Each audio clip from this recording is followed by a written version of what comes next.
Hey everyone, Chris here from AV.technology. I'm here with Chris. That's easy enough to remember. Chris Dodds, industry legend. Been around longer than anybody else, so that comes with a certain amount of kudos, gravity, baggage. There you go. So I wanted to talk to you a little bit about what you're doing with Theatrequip. Like, it's not a startup anymore. It's not just like a crisp, bright idea. You've been around a while, and it's got legs. Sure, so talk absolutely. me through it. Look, it's sort of 2.5 years since we decided to dip our toe in the theatre equipment space. Obviously, started off with acquiring the existing Theatrequip track and drape business. Yep. And now, 2.5 years later, we're showing pretty much a full complement of both projects we've already executed and the systems and the equipment that we've been able to develop. That's great. So, talk about your in-house capability. What sort of team? What are you doing? What are you building? Look, we're now sitting at 85 staff. We have 85 staff. Of that, there's probably 11 or 12 professional engineers. There's a couple of draftees. We still have a large complement of installers, project managers, administrative staff.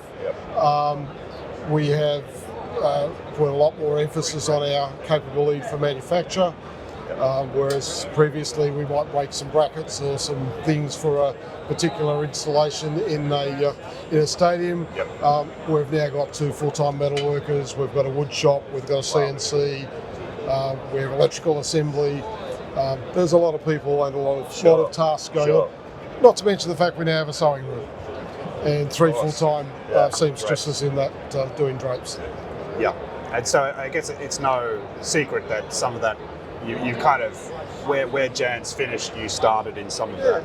Look, we were one of the people that were invited to look at purchasing the JV business. We were unsuccessful, but as we've talked about on previous occasions, some of the staff didn't want to follow where the business went, so we decided back then, 2.5 years ago, that we would establish our own engineering capability. What we didn't know then was that some 18 months later, 12 months from before now, our competitor unfortunately failed, and we were forced to grow rather quickly to fill those shoes. Sure, well, that's a very gracious way of putting the situation, Chris, but it sounds like you were at the right place at the right time. Right place, right time. We had the intent. We were on the path. We were predicting maybe 30-40% per annum growth. The last 12 months we've done 100%. Yeah, well that's obviously not sustainable, but it's you're going through like a real hectic phase. Now look, as I think I'm on the record of saying, from our perspective, it's a small industry.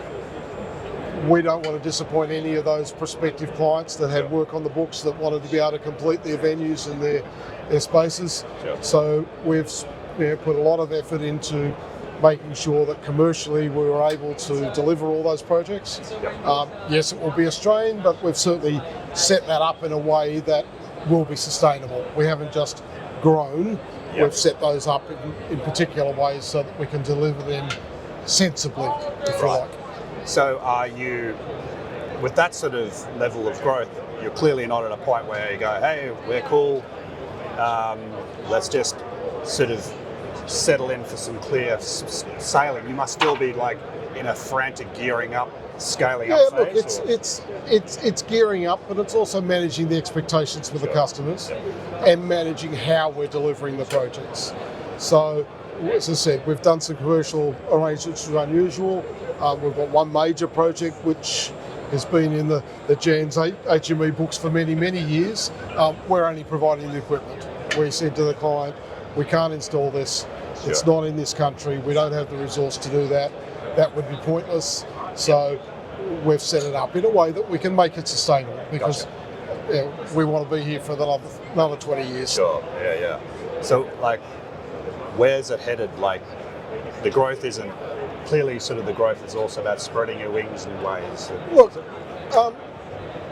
it's executing the jobs that are there, and some of those people will be on a project basis and not full-time employees, because employment law in this country is not as simple as it used to be. So we're being very careful. We want to be an employer of choice. Yep.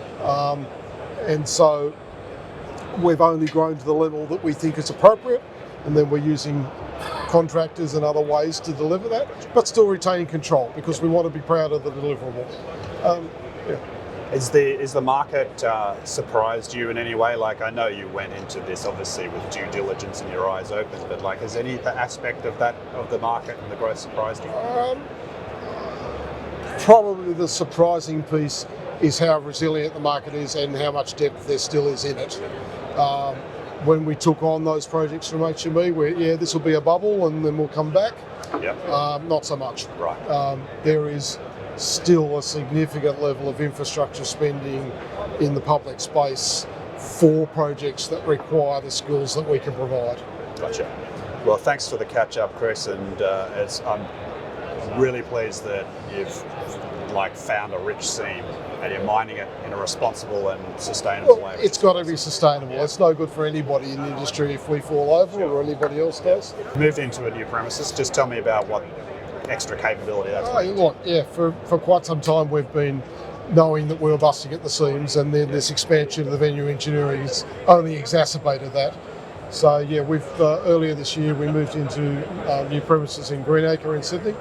It's a 3,500 square metre facility on a 6,000 metre site, so we have a large yard. We can actually park all those vehicles in there and containers for shipping goods in and out.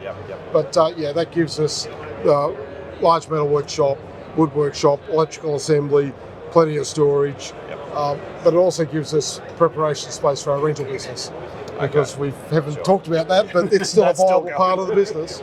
And so there's enough space to be able to stage those things properly. All under one roof. Yeah, fantastic. That sounds all. I look forward to seeing that. More than welcome. Finding a car park. Well, good stuff. All right, thanks, Chris. There's 55 on site, so thank you.